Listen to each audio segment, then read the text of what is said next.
Mysticists claim that Buddha was born on December 25th of the Virgin Maya. His birth was attended by wise men and a star of announcement. He was pronounced ruler of the world. His life was threatened by a king who wanted to destroy him. He was of royal lineage. He taught in a temple at age 12. He crushed the serpent's head and was tempted by an evil demon, Mara. He was baptized in water with the Spirit of God present. He was a miracle worker and even fed 500 men from a small basket of cakes. He abolished idolatry. His followers were obligated to renounce the world and live in poverty.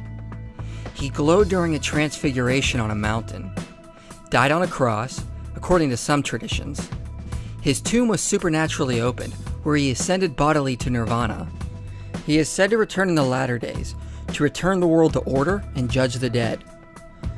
So if all these things were true, then one could potentially assert Jesus was a copy of Buddha.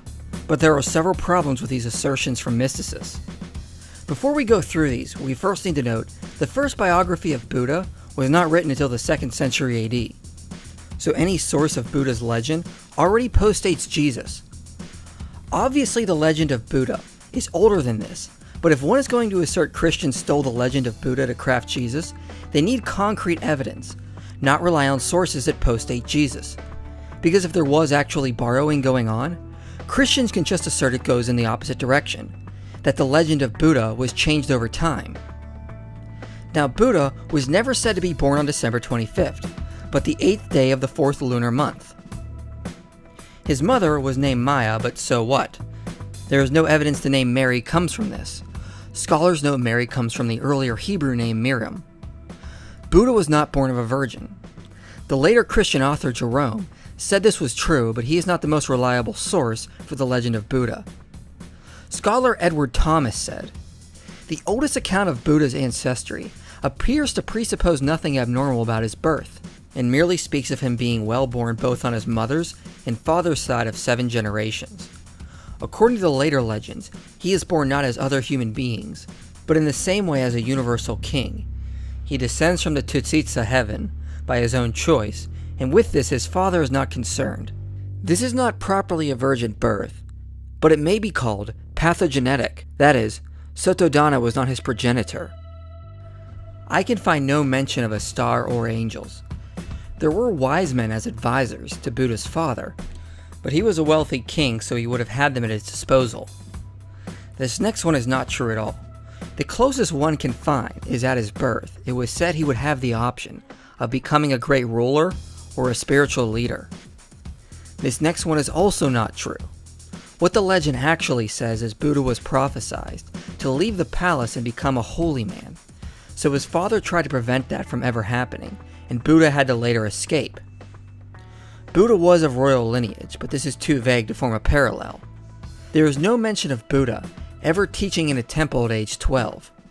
The 2nd century biography only suggests the young Buddha was able to learn very quickly. The New Testament never says Jesus crushed the head of a snake. It was later Christian authors who drew this parallel to Genesis 3. And it was a 12th century Hindu scholar who said Buddha slew a snake. Buddha was tempted by the demon Mara, but it doesn't compare to the temptation of Jesus. There was no mention of bread, being thrown off a temple, or being offered all the kingdoms of the world. There is no source where Buddha was said to be baptized, and no mention he fed 500 from a basket of cakes. And being a miracle worker is far too general to form any parallel.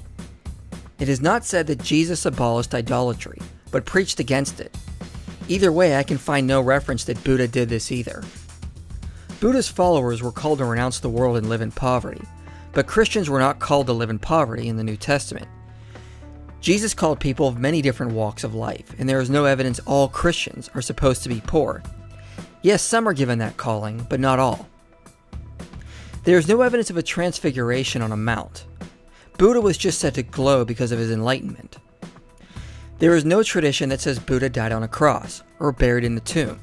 Nirvana is not a place one ascends, but a state of being.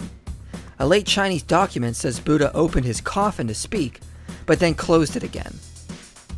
Buddha is not said to return. There will be a future enlightened Buddha, but that will be a different person entirely.